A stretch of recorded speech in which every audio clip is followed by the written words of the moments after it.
Hey, Assalamualaikum. Selamat datang ke channel Emission Rise. So, hari ni akan buat video konten tentang Bobo Boy. So, jangan lupa subscribe and like. Kalau suka video ni, jangan lupa komen. Okay, jom kita mulakan video. Let's go. So, hari ni kita akan buat satu kad medallion.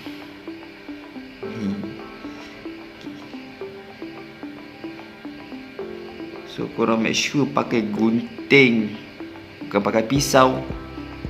So kalau nak garis tu pakai pensel atau pen pun boleh.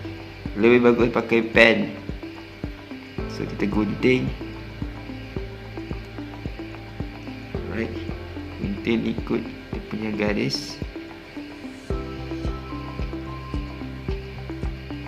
Gunting.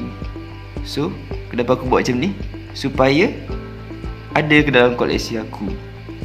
Tak ada nak simpan dia punya plastik besar-besar.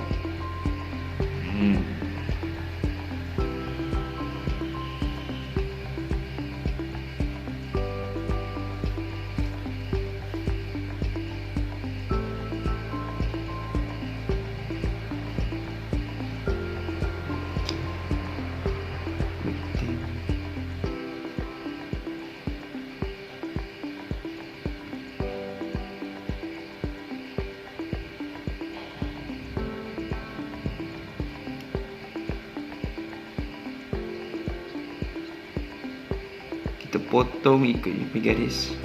Berhati-hatilah kita gunting sebab benda ni sangat kecil. Medali nak buat bentuk dia lagi. Alright, dah nampak bentuk dia. So kita ambil yang original. Alright, tada.